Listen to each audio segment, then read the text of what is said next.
Hello दोस्तों, स्वागत है आप सभी का मेरे YouTube चैनल ग्रैंड गैजेट्स में। ये YouTube में मेरा दूसरा वीडियो है जिसमें मैं आपको बताने जा रहा हूँ एक AC के बारे में। जैसा कि आप देख सकते हैं यहाँ मैंने एक AC इंस्टॉल किया हुआ है। ये AC है आपका मार्क्यू ब्रांड। ये ब्रांड है जो फ्लिपकार्ट की तरफ से आता है, तो ये आपको मार्केट में अवेलेबल नहीं मिलेगा। अगर आपको ये ख़रीदना है तो आपको ये ऑनलाइन ऑर्डर करना पड़ेगा फ्लिपकार्ट के साइट में, जहाँ ये अवेलेबल है। तो ये मेरा एसी है आपका 1 टन का। ये पूरा रूम जो है मेरा, इसका डायमेंशन करीब 200 स्क्वायर फुट है। तो ऐसा हालांकि कहा जाता है कि अगर आपका रूम 120 स्क्वायर फुट से ज़्यादा हो तो आपका 1 टन से ज़्यादा एसी लगाना पड़ता है। पर मेरा एक्सपीरियंस ऐसा रहा है कि अगर मैं ये एसी यहाँ यूज़ करता हूँ तो करीब 5 से 10 मिनट में रूम कम्प्लीटली ठंडा हो जाता है। तो ऐसा है कि अगर हाँ आप 1.5 टन या 2 टन का एसी लगाएंगे तो तब उसमें आपका ऐसा होगा कि रूम जल्दी ठंडा होगा। 5 या फिर 10 मिनट की जगह आपका 1-2 मिनट में रूम ठंडा हो जाएगा। तो ये 1 टन का है, तो इसलिए थोड़ा ज़्यादा समय लेता है। तो ये एसी जो है मैं आपको फिर से दिखाना चाहूँगा। तो आप देख सकते हैं फिलहाल ये एसी ऑन मोड पे है।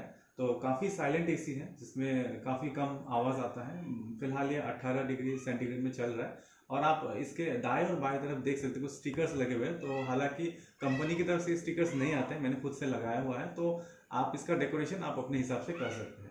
तो आप इसके दाईं तरफ देखेंगे कि यहाँ ये प्लग पॉइंट है और साथ ही साथ एक एमसीबी लगा हुआ है। पर यहाँ मैंने एक कुछ भी जैसा आप वोल्टेज रेगुलेटर या फिर आपका स्टेबलाइजर लगाते हैं तो मैंने कुछ लगाया नहीं है। इसका वजह ये है कि कहा जाता है कि इन्वर्टर एसी में इसकी ज़रूरत नहीं पड़ती, क्योंकि उसका जो मोटर स्पीड है वो वेरिएबल स्पीड पे चलता है। तो जब आप एसी ऑन करते हैं तो डायरेक्ट वो आपके उसके मैक्सिमम स्पीड तक नहीं जाता है, तो वो धीरे धीरे अपना पावर लेता है, तो जिसके कारण आपका वोल्टेज फ्लक्चुएशन का दिक्कत नहीं आता है। पर अगर आपके घर में वोल्टेज का प्रॉब्लम है तो वहाँ आप एक वोल्टेज स्टेबलाइजर भी लगा सकते हैं। तो बेसिकली इस वीडियो में मैं आपको बस इतना बताना चाहूँगा कि मतलब ये एसी कैसा है, इसका रिव्यू और ये कैसे काम करता है। तो चलिए शुरू करते हैं। तो अभी हम शुरू करते हैं इसके वर्किंग के ऊपर। तो सबसे पहले आपको एसी चलाने से पहले आपको देखना पड़ेगा कि आपने ये प्लग सही जगह पर लगाया है कि नहीं, और उसके बाद आपको ये स्विच ऑन करना पड़ेगा। स्विच ऑन करते ही आप देख सकते हैं यहाँ एक डिस्प्ले रिफ्रेश होगा, इसका डिस्प्ले। तो डिस्प्ले रिफ्रेश होकर फिर बंद हो जाएगा। और आपका एक कंफ्यूजन ये हो सकता है कि वहाँ पर आप देख सकते हैं कि वाईफाई का सिग्नल, मैं आपको फिर से दिखाता हूँ। जैसे ही आप इसको ऑन करेंगे तो आपको वहाँ पर एक वाईफाई का सिग्नल दिखाई देगा। पर आप इससे मतलब कंफ्यूज मत होइए कि यहाँ पर कोई भी इनबिल्ट वाईफाई नहीं आता है इस एसी के साथ। सो ये हाँ, मुझे भी नहीं पता कंपनी ने ये चीज़ क्यों यहाँ पर डाला हुआ है। तो इसके बाद मैं आपको दिखाना चाह रहा हूँ इसका ये रिमोट जो एसी के साथ ही आता है। तो बड़ा ही सिंपल रिमोट है। तो इस रिमोट में आप देख सकते हो ऊपर एक एलईडी डिस्प्ले है और नीचे कुछ बटन्स है। तो एलईडी डिस्प्ले के दाएं और बाएं तरफ आप देख सकते हैं कुछ ऑप्शंस लगा हुआ है यहाँ पर।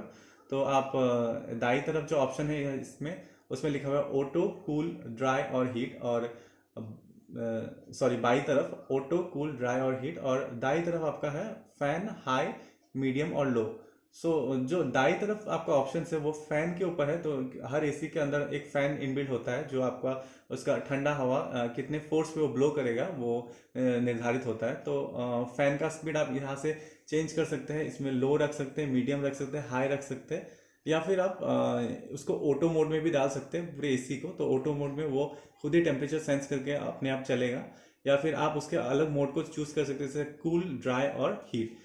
क्योंकि इसमें इनबिल्ट हीटर नहीं है तो ये एसी आपका हीट मोड पे काम नहीं करता, लेकिन ये ऑप्शन यहाँ पर दिखाया गया है। तो अगर आपको फैन का स्पीड चेंज करना है एसी ऑन होने से पहले ही, तो आप इसको ये बटन से आप इसका फैन का स्पीड चेंज कर, आप देख सकते हैं कि अभी मैं पहले इसको मोड को कूल में रख रहा हूँ, और अभी फैन का स्पीड आप देखिए लो में है, ये मीडियम में है, ये हाई में है।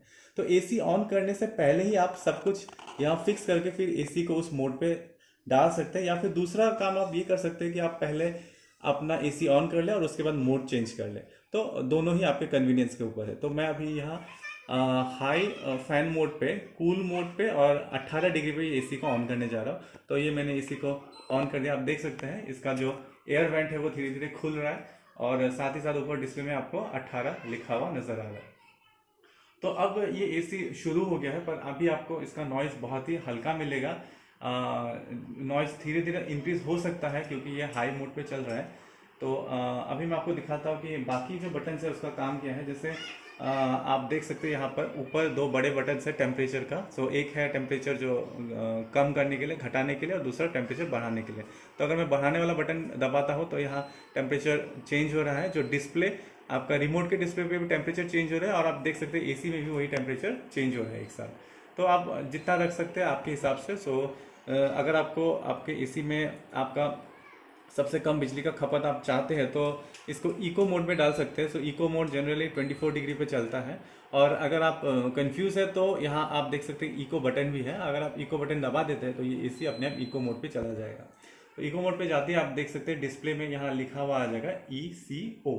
इसका मतलब आपका एसी 24 डिग्री पे इको मोड पे चल रहा है। उसके बाद आप देख सकते हैं जाके इस एसी में जो एयर वेंट है, आप एसी में देखिए जो एयर वेंट है वो फिक्स दिख रहा है, पर यहाँ आप इसको स्विंग भी कर सकते हैं जैसा कि आप कूलर स्विंग करते हैं। तो यहाँ आप देख सकते हैं इस रिमोट पे स्विंग बटन है। तो ये स्विंग बटन जब आप प्रेस करेंगे तो ये अगर आप एक बार प्रेस करते हैं तो ये काम नहीं करता है। ये ज़रूर इसमें साउंड आ रहा है जो आप बीप का साउंड सुन रहे हैं एक बार दबाने पर ये एसी स्विंग नहीं हो रहा है। ये क्या हो रहा है आपका एसी 18 डिग्री में ये रोटेट हो रहा है। इसका जो एयर वेंट है तो आप देख सकते हैं मैं जितनी बार दबा रहा हूँ वो धीरे धीरे ज़्यादा खुल रहा है, लेकिन ये कंटिन्यूस स्विंग नहीं हो रहा है। अगर मैं इसको दोबारा दबाते रहूँगा तो ये धीरे धीरे बंद होते रहेगा 18 डिग्री पर। तो अब अगर मुझे इसको स्विंग करना है कंटिन्यूस तो मैं ये स्विंग बटन को करीब 3 या 4 सेकंड दबा के रखूँगा। तो अब देखिए आप डिस्प्ले पे आप ऑन जो है वो दिख रहा है आपको उसका। तो अभी मैं आपको दूसरा एक फीचर दिखा रहा है इसका। तो आप रिमोट पे देख सकते हैं एक बटन है आपका जिसका नाम है स्विंग बटन। तो स्विंग बटन दबाने से क्या होता है, अगर आप बटन को दबाएंगे तो दबाते ही आपको एक बीप साउंड सुनाई देगा। तो इसका मतलब ये है कि आपका जो ये वेंट है तो वेंट का जो फ्लिप है वो 18 डिग्री आपका रोटेट हो रहा है। तो आप वेंट ध्यान से देखिए, जब मैं दबाता हूँ तो वेंट धीरे धीरे अभी खुल रहा है। तो जितनी बार मैं दबाऊंगा वेंट खुलेगा। जब ये अपना मैक्सिमम लिमिट पे खुल जाएगा उसके बाद अगर मैं ये स्विंग बटन दबाता हूँ तो ये वेंट आपका फिर बंद होना शुरू होगा। तो ये आप आपके पोजीशन और एयर फ्लो आप अपने हिसाब से रेगुलेट कर सकते हैं इसको बार बार दबा के। तो अभी ये वेंट खुल रहा है, तो अभी आप देख सकते हैं वेंट धीरे धीरे बंद हो रहा है। तो हम देख लेते हैं कितना मतलब कितने नैरो स्पेस पे ये काम करता है। तो अभी देख सकते हैं अभी वेंट धीरे धीरे अंदर की तरफ जा रहा है। तो एक मैक्सिमम लिमिट पहुंचने के बाद फिर ये वेंट अभी वापस खुल रहा है। तो अगर आप इस एसी को कंटिन्यूस स्विंग करना चाहते हैं तो आप यही जो स्विंग बटन है, ये स्विंग बटन आप एसी में इसमें कंटिन्यूस दबाएंगे। अब एसी में देखिए आप, जैसे मैं इसको कंटिन्यूस 3-4 सेकंड दबाता हूँ तो अब यहाँ पर ऑन लिखा हुआ आ गया। तो इसका मतलब ये है कि अभी आपका ये एसी ऑटोमेटिक स्विंग में चला गया है। तो आप देख सकते हैं जो इसका फ्लिप है वेंट वाला एसी एयर वेंट का जो फ्लिप है तो वो धीरे धीरे बंद हो रहा है और धीरे धीरे खुल रहा है। तो अगर आप इसको स्विंग को बंद करना चाहते हैं तो आप इसको बस एक ही बार दबा दीजिएगा। तो एक बार दबाने के साथ साथ ये स्विंग अपने आप बंद हो गया है।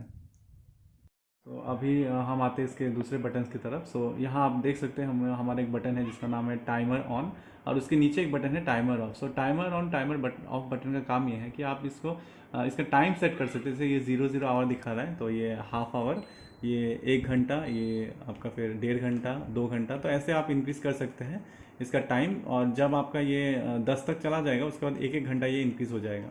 तो आप ये एसी आपका कितने टाइम में ऑन होगा। तो अगर आप इसको जैसे मैंने टाइमर ऑन अगर आपका यहाँ सेट कर दिया है आपका जैसे हाफ एन आवर, तो हाफ एन आवर बाद ये एसी अपने आप ऑन हो जाएगा। फिलहाल तो ऐसी ऑन मोड में, अगर ये ऐसे ऑफ रहता है जैसे हम इसको ऑफ कर देते हैं पहले, उसके बाद हम इसका टाइमर देखते हैं। तो इसमें मैंने 0.5 लगाया हुआ है, तो इसका मतलब है कि ये आधे घंटे बाद ये एसी अपने आप ऑन हो जाएगा। उसके बाद आप टाइमर ऑफ चेक करते हैं। तो टाइमर ऑफ फिलहाल मैंने 1 घंटा लगाया हुआ है, तो अगले 1 घंटे बाद ये एसी अपने आप ऑफ हो जाएगा। तो मैंने टाइमर ऑन आधा घंटा लगाया है और टाइमर ऑफ आपका 1 घंटा लगाया है। तो इसका मतलब है कि मेरा एसी आपका आधे घंटे बाद ऑन हो जाएगा और उसके आधे घंटे बाद ये एसी अपने आप बंद हो जाएगा। तो ये है आपका फीचर टाइमर ऑन और टाइमर ऑफ। उसके बाद आपका लास्ट 2 बटन है जो एलईडी डिस्प्ले और टर्बो है।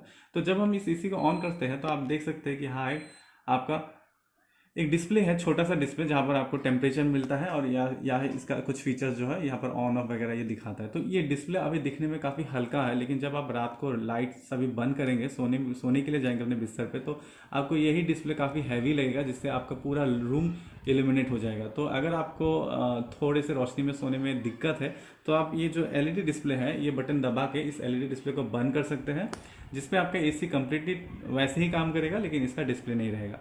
और इसको वापस लाने के लिए आप फिर इस एलईडी डिस्प्ले को दबा दें तो ये डिस्प्ले वापस आ जाएगा। उसके बाद हमारा टर्बो मोड। अगर आप एसी को ऑन करते हो और आपको इंस्टेंट कूलिंग चाहिए, तो आप ये टर्बो मोड को दबाते ही ये एसी आपके अपने मैक्सिमम स्पीड पे चलेगा, जिसपे आपको मैक्सिमम कूलिंग और इन मिनिमम अमाउंट ऑफ टाइम, सबसे कम टाइम पे आपको मैक्सिमम कूलिंग मिलेगा।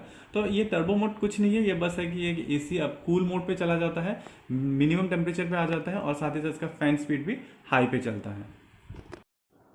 तो दोस्तों, ये कुछ बातें थी मार्क्यू ब्रांड की जो एसी है इसके बारे में। तो अंत में ये मैं इतना कहना चाहूँगा कि मैंने ये एसी पिछले साल अगस्त में इंस्टॉल किया था, और तब से लेके अब तक ये बिना किसी कंप्लेन से चल रहा है। तो मैं बहुत ही खुश हूँ इसके परफॉर्मेंस से। और जहाँ तक बात करें आपका एनर्जी सेविंग की, तो बिल में भी काफ़ी कुछ ज़्यादा चेंज नहीं आता है। वैसा तो मैं एसी हमेशा यूज़ नहीं करता, लेकिन फिर भी दिन में जो 2-3 घंटा ये चलता है, उस हिसाब से बिल में भी काफ़ी कुछ ज़्यादा चेंज मुझे नहीं मिला है। तो मेरे हिसाब से एक बहुत ही बेहतरीन एसी है, जो आप अपने घर में लगा सकते हैं। तो मैं अपने वीडियो को यही समाप्त करता हूँ। सो आपसे मिलते हैं अगले वीडियो में। धन्यवाद।